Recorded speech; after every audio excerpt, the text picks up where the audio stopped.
법구경 개송 25번입니다. 지혜로운이는 힘써 노력하고 주의 깊게 마음 챙기며 절제하고 감각기관을 잘 다스려 자신을 섬으로 만들어야 한다. 자신을 의지처로 만들어야 한다. 홍수가 덮칠 수 없는 안전한 섬으로. 법구경 이야기 제2장 불방일. 세 번째, 줄라 빤따까 장로의 깨달음 이야기. 부처님께서 웰루아나 사원에 계실 때 줄라 빤따까와 관련해서 개송 25번을 설하셨다. 줄라 빤따까의 탄생. 라자가의 부유한 상인의 딸이 나이가 차서 성숙해지자 부모는 그녀를 7층 꼭대기 방에 살게 하고 지나칠 정도로 보호하고 감시하였다. 그럼에도 불구하고 그녀는 젊음의 열기와 성욕을 참지 못하여 하인과 사랑을 나누었다. 그녀는 자신의 부도덕한 행위를 남들이 알게 될까봐 두려워 남자에게 말했다. 우리는 이제 여기서 더 이상 살 수 없어요. 아버지, 어머니가 알게 되면 사지를 찢어버리고 말 거예요. 우리 어디 도망가서 함께 살아요. 그들은 몇 가지 필요한 짐을 챙겨 손에 들고 집을 떠났다. 아무도 우리를 알아보는 사람이 없는 곳으로 가서 살면 문제가 없을 거야. 그렇게 말하면서 두 사람은 함께 길을 나섰다. 그들이 한 곳에 정착해서 살게 되자 아이를 임신하게 되었다. 출산일이 가까워지자 그녀는 남편과 상의했다.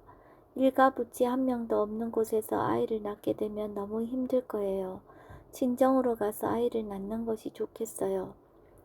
남편은 친정에 가면 살아남지 못할까봐 두려워 오늘 갑시다, 내일 갑시다 하면서 차일피일 출발을 늦추었다.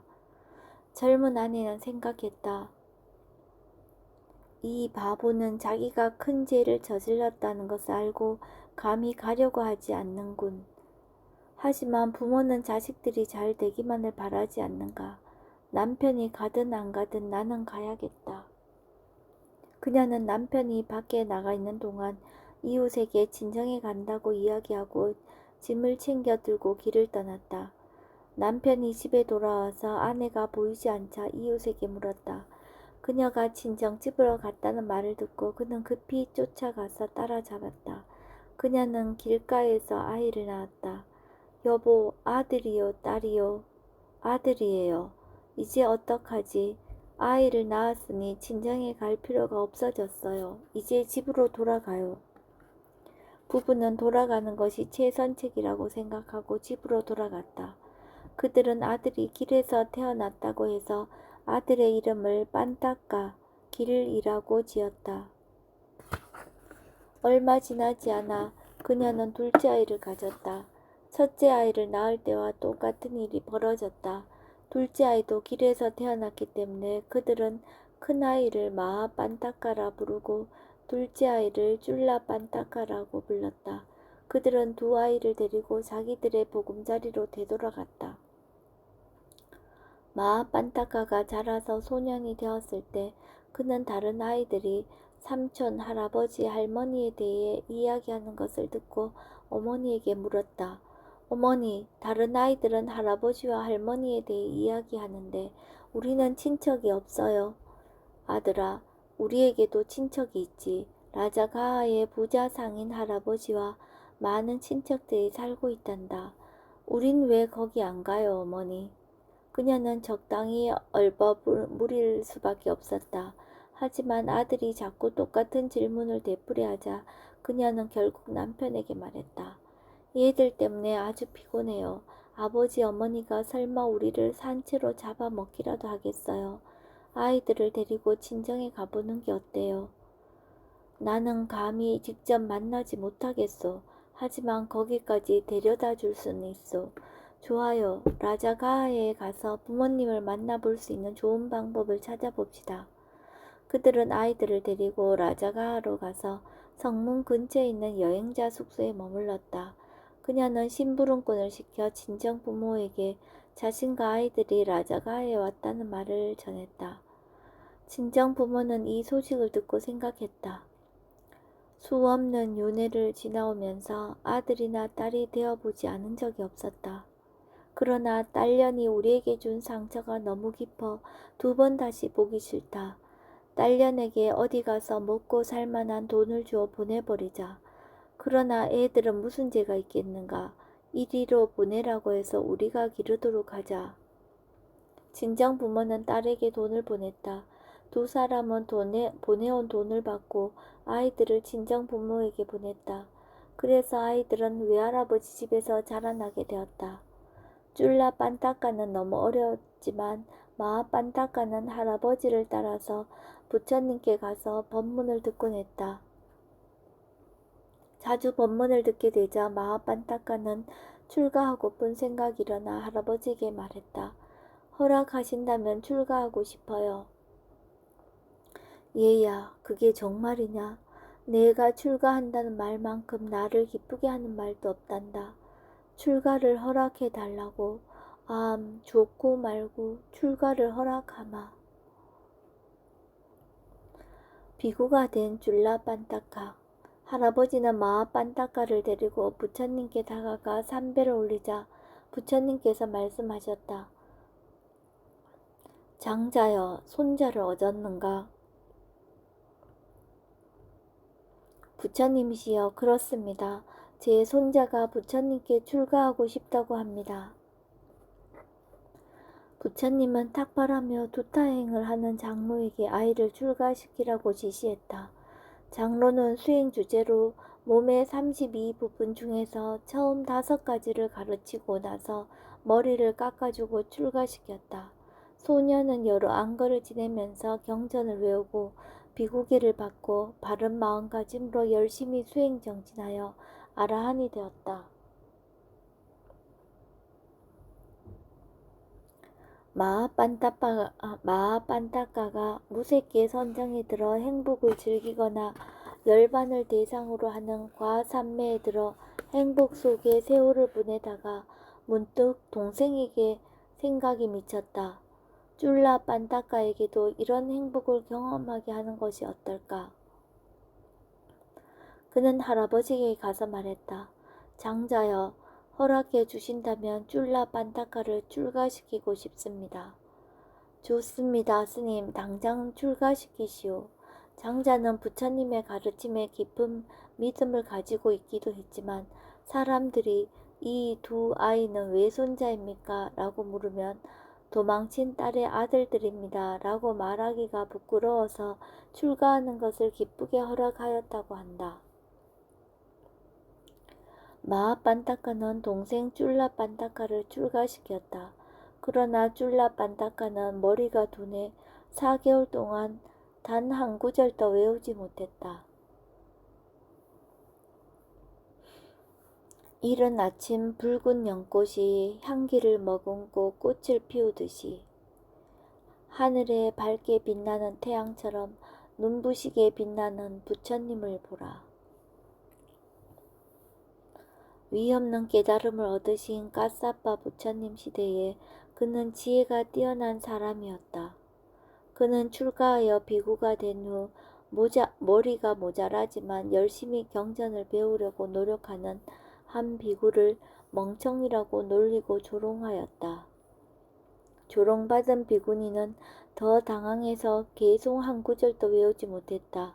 이 가보로 줄라 빤따까는 멍청이로 태어나 한 문장을 외우면 앞에 외웠던 문장을 잊어버렸다. 그가 이 개송을 외우려고 애쓰는 동안 4개월이 지나갔다. 마아 빤따까가 동생 쫄라 빤따까에게 말했다.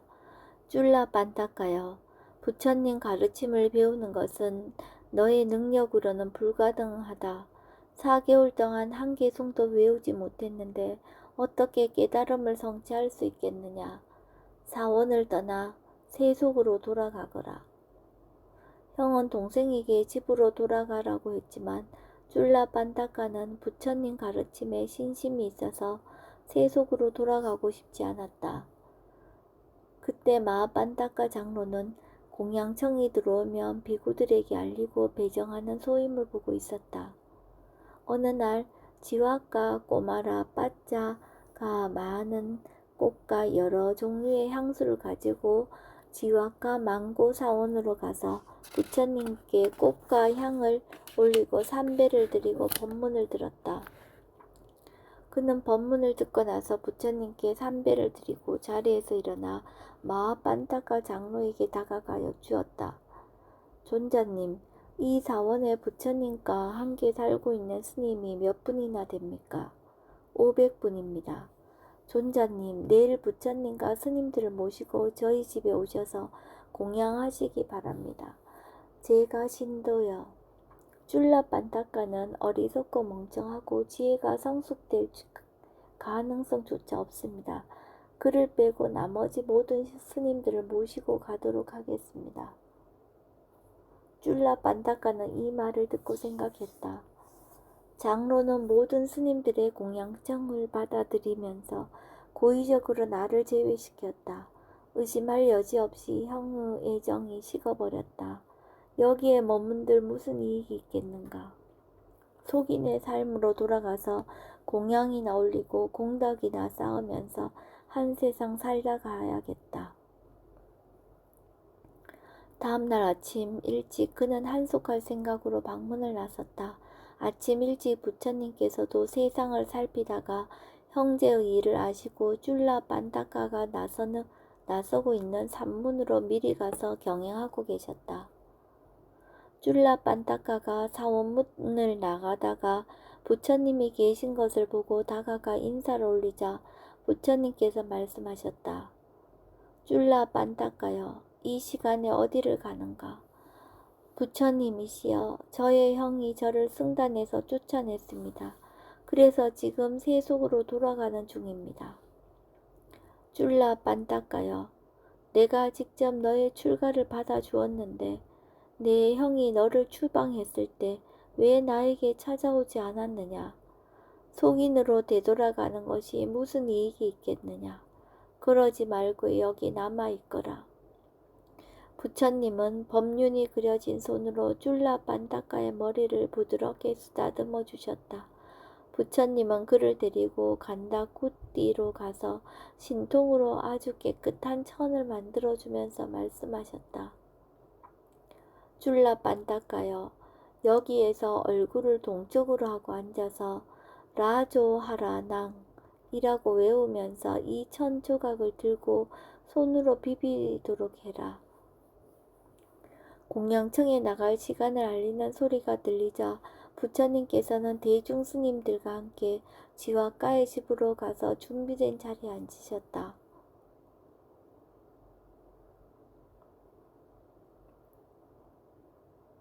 줄라빤타카는 태양을 마주보고 앉아 천을 문지르면서 라조하라낭을 외웠다. 천을 문지르면서 얼룩이 지면서 더러워졌다. 천을 문지르자 얼룩이 지면서 더러워졌다. 이 천 조각이 전에는 아주 깨끗했는데 이제 더러워졌다. 내가 이렇게 문질러서 본래의 깨끗한 성질을 잃어버리고 더러워졌다. 아, 조건에 의해 생겨난 모든 것은 무상하구나. 아, 조건에 의해 생겨난 모든 것은 무상하구나. 그는 일어남과 사라짐을 관찰하고 지켜보면서 위파사나 지혜를 키워나갔다. 부처님께서는 줄라빤타카에게 위파사나 지혜가 일어난 것을 아시고 지화과의 집에 앉아 계신 채로 줄라빤타카 앞에 강명의 몸을 놔두시고 말씀하셨다.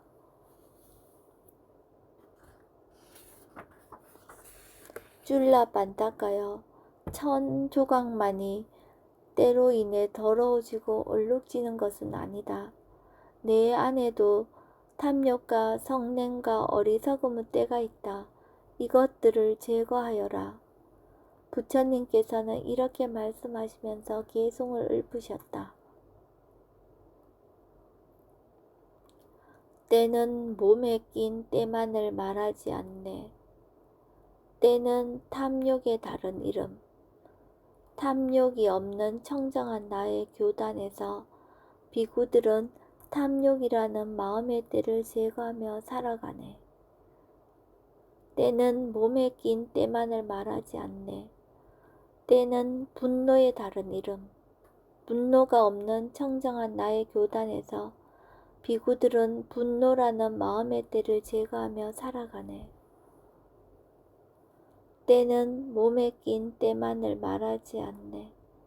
때는 어리석음의 다른 이름, 어리석음이 없는 청정한 나의 교단에서 비구들은 어리석음이라는 마음의 때를 제거하며 살아가네. 이 개송 끝에 줄라 반타카는 사무에해를 갖춘 아라한이 되었고 3장에 능통하게 되었다. 그가 과거 생에 왕이었을 때 성을 공식적으로 순회하는 행사를 가졌다. 이때 이마에 흐르는 땀을 깨끗한 수건으로 닦자 수건이 더러워지는 것을 보고 생각했다. 이 몸 때문에 깨끗한 수건이 이전의 깨끗한 성질을 잃어버리고 더러워졌다. 아, 모든 조건지어진 것은 무상하구나. 그때 그는 무상에 대한 인식을 얻었다. 그는 과거의 원인과 라조하라낭을 외우는 수행으로 마음의 때를 제거하고 해탈하게 된 것이다.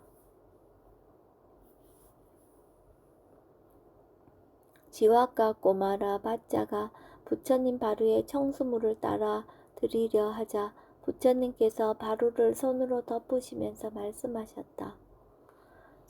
지와과여, 사원에 남아있는 스님은 없는가? 마하반타카가 대답했다. 부처님이시여, 사원에 남아있는 스님이 아무도 없습니다. 지와과여, 사원에 남아있는 스님이 있다. 제가 알아보겠습니다. 지와과는 하인에게 지시했다. 사원에 가서 스님이 혹시 남아있는지 알아보고 오너라. 그때 줄라 반타카는 신통으로 이 일을 알아차리고 생각했다. 형은 사원에 남아있는 스님이 아무도 없다고 말했다. 내가 사원에 스님이 남아있다는 것을 보여주어야겠다. 그는 즉시 신통으로 분신을 창조하여 망고 사원을 가득 채웠다. 몇 명은 가사를 만들고 몇 명은 가사를 염색하고 다른 이는 경전을 암송하고 있었다. 이렇게 줄라 반타카는 신통으로 각각 다른 모습으로 다른 일을 하고 있는 1000명의 분신을 창조했다. 그래서 지와과의 하인이 사원에 와서 많은 스님이 있는 것을 보고 돌아가 지와과에게 보고했다. 주인님, 망고 사원이 스님들로 꽉 차 있습니다. 줄라 반타카 장로가 1000명의 분신을 만들고서 자신을 부르러 갈 때까지 아름다운 망고 사원에 앉아 있구나. 부처님께서 하인에게 말씀하셨다. 사원에 가서 부처님께서 줄라 반타카를 부르십니다. 라고 말하여라. 하인은 사원에 가서 그렇게 소리치자 1000명의 목소리가 동시에 외쳤다. 내가 줄라 반타카다. 내가 줄라 반타카다. 하인이 돌아와서 보고했다. 부처님이시여, 그곳에 있는 스님 모두가 자기가 줄라 반타카다 라고 말하고 있습니다. 그러면 가서 내가 줄라 반타카다 라고 제일 먼저 말하는 스님을 손으로 붙잡아라. 그러면 나머지는 모두 사라질 것이다. 하인이 사원에 가서 그렇게 말하자 1000명의 스님들이 모두 사라져 버렸다.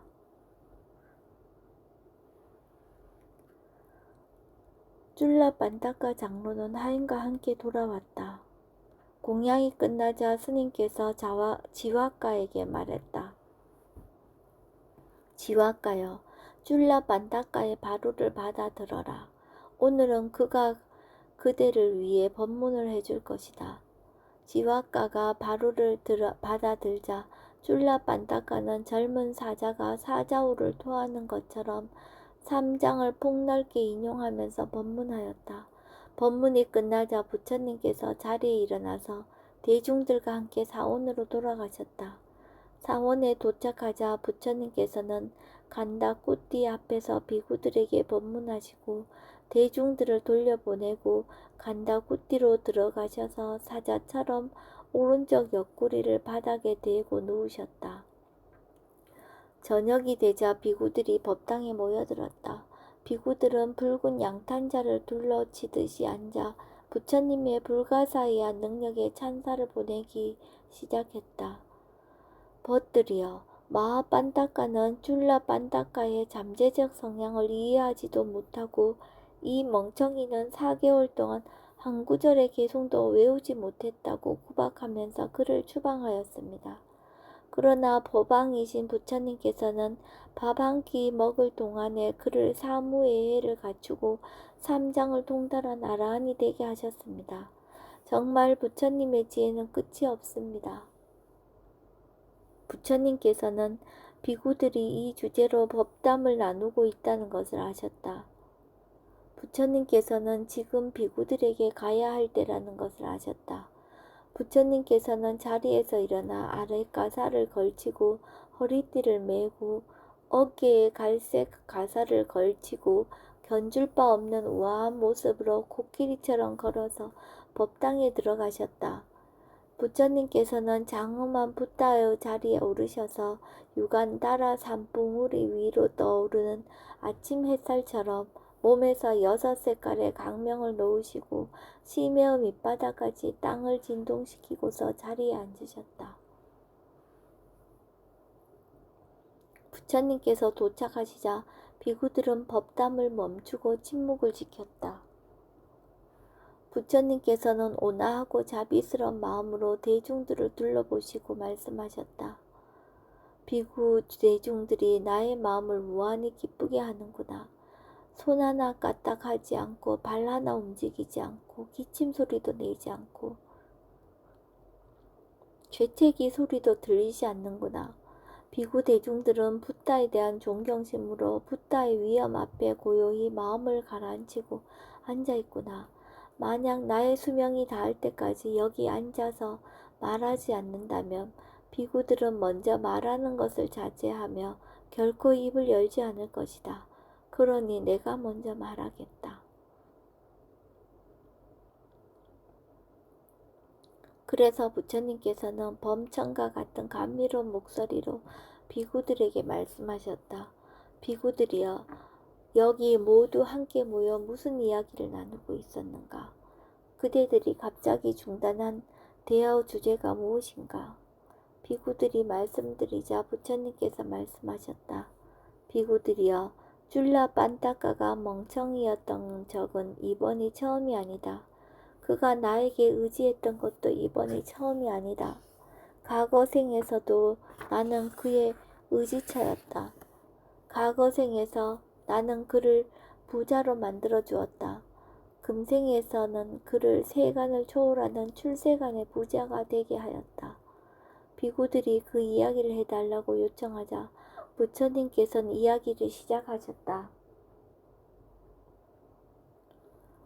줄라 빤다카의 과거생, 유명한 스승, 젊은 제자, 그리고 베나레스의 왕. 어느 때 베나레스에 사는 젊은이가 어떤 유명한 스승 밑에서 학문과 기술을 배우기 위해 나카실라로 갔다. 그는 500명의 제자를 둔 스승 문화에 들어가 스승에게 열심히 시중 들었다. 그는 스승의 발을 닦고 향수를 바르는 등 스승에게 할 수 있는 모든 의무를 중심으로 다하였다. 하지만 그는 머리가 둔해서 단 하나의 일도 배우지 못했다. 스승이 고민에 쌓였다. 이 젊은이는 헌신적이다. 그러니 그에게 한 가지라도 가르쳐야 한다. 젊은이는 배우려고 열심히 노력하긴 했지만 단 하나도 배우지 못했다. 오랜 기간 동안 단 하나도 배우지 못하자 그는 실망하여 집으로 돌아갈 생각하고 스승에게 떠나겠다고 말했다. 스승은 생각에 잠겼다. 이 젊은이는 오랫동안 헌신적으로 시중들었다. 그에게 많은 것을 가르쳐 주고 싶지만 불가능하다.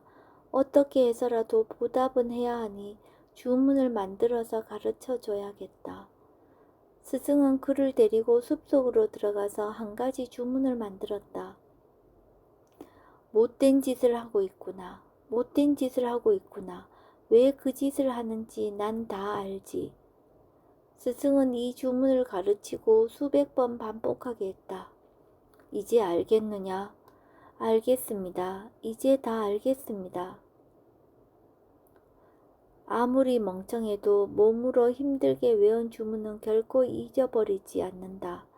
스승은 그에게 여비를 주고 떠나보내며 말했다. 고향으로 돌아가서 이 주문으로 생계를 꾸려나가거라. 주문을 잊어버리지 않으려면 자꾸 반복해야 한다. 그가 집으로 돌아오자 어머니는 매우 기뻤다. 나의 아들이 공부를 많이 하고 드디어 돌아왔구나. 그를 위해 축하연을 벌여야겠다. 이때 베나레스의 왕은 죄를 저지르거나 잘못을 범하지 않으려고 자신의 생각과 행동과 말에서 어떤 허물이 있는지 관찰해보고 있었다. 그러나 스스로 살펴본 바로는 어떤 부도덕한 행위를 한 적이 없었다. 그렇지만 자신이 모르는 허물이 있을 수도 있다고 생각했다. 사람들은 나의 결점을 잘 보아도 자신의 결점은 잘 보지 못한다. 도시를 돌아다니면서 사람들이 나에 대해 어떻게 말하는지 들어보아야겠다. 사람들이 저녁을 먹고 앉아서 이런저런 이야기를 할 때 내가 잘못 통치하고 있다면 나쁜 왕이 중벌을 내리고 세금을 지나치게 걷어가고 확대하여 도저히 못 살겠다고 말할 것이다. 반대로 바르게 통치하고 있다면 우리의 왕이여 천수를 누리소서 라고 하면서 찬사를 보내고 성군이라고 할 것이다. 항원역에 변장하고 돌아다니며 그들이 하는 말을 들어보자. 그때 도둑들이 굴을 뚫고 들어가 두 집을 털기 위해 두 집 사이에 굴을 파고 있었다. 왕이 어두운 처마 밑에 숨어서 그들이 하는 짓을 지켜보았다. 이 집에는 다카실라에서 방금 돌아온 젊은이가 살고 있었다. 도둑들이 굴을 다 뚫고 들어가서 훔칠 물건을 찾기 시작했다. 바로 그때 젊은이가 잠결에 주문을 반복하기 시작했다. 못된 짓을 하고 있구나. 못된 짓을 하고 있구나. 왜 그 짓을 하는지 난 다 알지. 도둑들이 이 말을 듣고 두려움에 떨며 외쳤다. 이 사람은 우리가 무슨 짓을 하는지 다 아는구나. 우리를 붙잡아 죽일지도 모른다. 그들은 공포에 떨며 입고 있는 옷까지도 던져버리고 주랭랑을 놓았다. 왕은 도둑들이 젊은이의 주문을 듣고 도망치는 것을 보고 성을 한 바퀴 돌고 왕궁으로 돌아갔다. 밤이 지나고 아침이 밝아오자 왕은 부하를 불러서 말했다. 어느 곳에 가면 굴이 뚫린 집이 있을 것이다. 그 집에는 다카실라에서 많은 공부를 하고 돌아온 젊은이가 있다. 그를 데려오너라. 부하가 젊은이에게 가서 말했다. 전하께서 부르십니다. 부하는 그를 데리고 왕에게 갔다. 왕이 젊은이를 보고 물었다. 그대가 다카실라에서 공부를 많이 하고 돌아온 젊은이요. 그렇습니다, 폐하. 나에게 그 주문을 가르쳐 주시오. 좋습니다, 폐하. 저와 함께 앉아서 배웁시다. 왕은 함께 앉아서 주문을 배웠다. 자, 주문을 가르쳐 준 대가요. 왕은 그에게 천냥을 지불했다. 바로 이때 총사령관이 왕의 이발사에게 찾아와서 말했다. 왕이 언제 면도를 할 것 같은가? 내일이나 모레쯤 할 겁니다. 총사령관이 그에게 천냥을 주면서 말했다. 그대가 해야 할 일이 있네. 무엇입니까, 장군님? 왕에게 면도를 해줄 때 면도날을 아주 날카롭게 갈아서 왕의 숨통을 끊어버리게. 그러면 그대는 총사령관이 되고 나는 왕이 될 것이네. 좋습니다. 이발사는 역적 모의에 동의했다. 왕이 면도하는 날이 오자 이발사는 왕의 수염에 향수를 바르고 날카로운 면도칼을 왕의 뺨에 갖다 댔다. 그러나 왕의 목을 한 번에 따버리기에는 면도칼이 약간 무뎠다. 면도칼로 단 한 번의 승부를 걸어야 하기 때문이었다. 그래서 그는 옆으로 물러나서 다시 면도칼을 날카롭게 갈기 시작했다. 바로 이때 왕은 주문이 생각나서 외우기 시작했다. 못된 짓을 하고 있구나. 못된 짓을 하고 있구나. 왜 그 짓을 하는지 난 다 알지. 이발사의 이마에서 염주할 만한 땀방울이 흘러내렸다. 왕이 역적 모의를 다 알고 있구나. 그는 그렇게 생각하고 면도칼을 땅에 내던지고 왕의 발 아래 무릎을 꿇었다. 왕들은 보통 한두 가지 정도는 대충 눈치로 알아차린다. 베나레스의 왕은 즉시 이발사를 추궁했다. 이 사악한 이발사야, 너 자신을 알렸다. 왕이 모를 거라 생각했느냐? 목숨만 살려주십시오, 폐하. 좋다. 두려워 말고 이실 직구하라. 폐하, 총사령관이 천냥을 주면서 폐하를 살해하면 총사령관을 시켜주겠다고 유혹했습니다. 왕은 젊은 스승 때문에 목숨 건진 것을 고맙게 생각하고 역모를 꾸민 총사령관을 불렀다. 그대를 섭섭하게 했던 적이 있었소. 부족한 게 있으면 어디 한번 말해 보시오.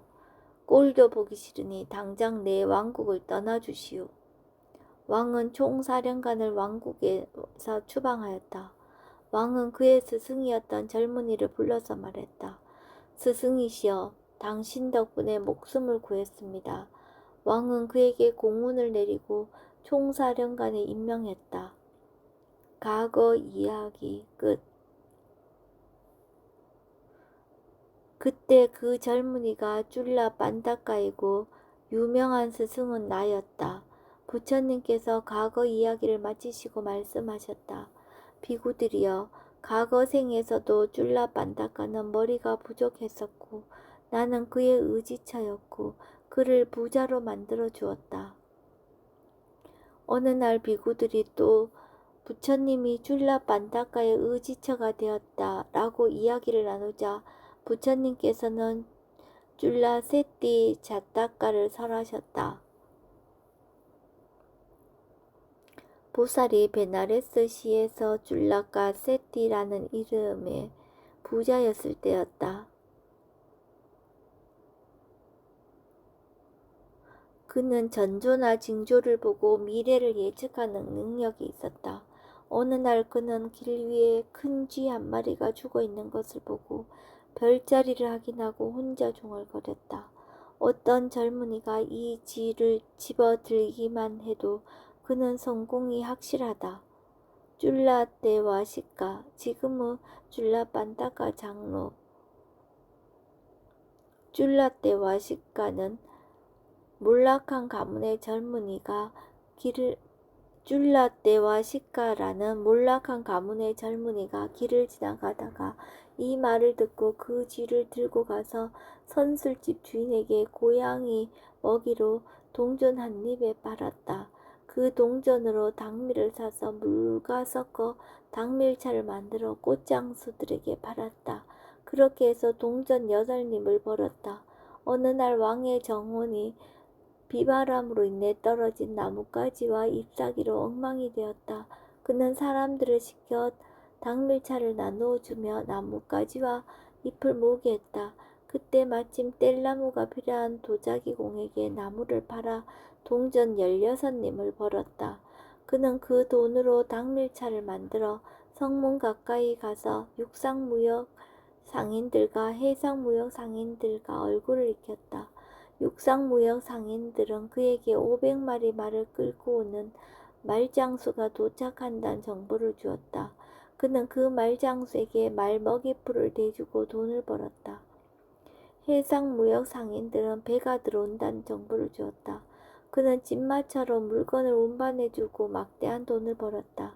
그래서 모두 20만 냥의 돈을 벌었다. 그는 줄라세티에게 감사하다는 말을 하러 찾아갔다. 줄라세티는 그가 돈을 번 이야기를 듣고 그의 지혜를 높이 사서 딸과 결혼시켰다.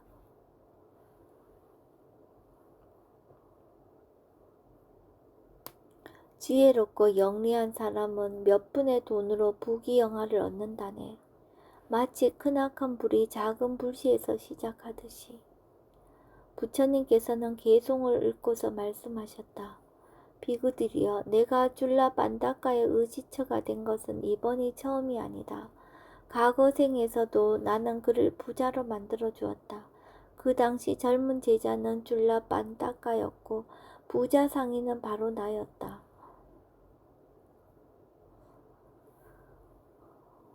부처님께서는 자타카에 나오는 사람들이 현재의 누구인지 확인해 주셨다. 어느 날 비구들이 법담을 나누고 있었다. 벗들이여, 줄라 반다카는 4개월 동안 한 개송도 외우지 못했습니다. 하지만 결코 의지력을 잃지 않고 노력하여 아라한이 되어 세속을 초월하는 진리의 부자가 되었습니다. 부처님께서 들어오셔서 물으셨다. 비구들이여, 무슨 이야기를 나누고 있는가? 비구들이 대답하자 부처님께서 말씀하셨다. 비구들이여, 가르침에 따라 강한 의지를 가지고 힘써 노력하는 비구는 세속을 초월하는 진리의 부자가 되느니라. 부처님께서는 이렇게 말씀하시면서 개송을 읊으셨다. 지혜로운 이는 힘써 노력하고 주의 깊게 마음 챙기며 절제하고 감각기관을 잘 다스려 자신을 섬으로 만들어야 한다. 홍수가 덮칠 수 없는 안전한 섬으로.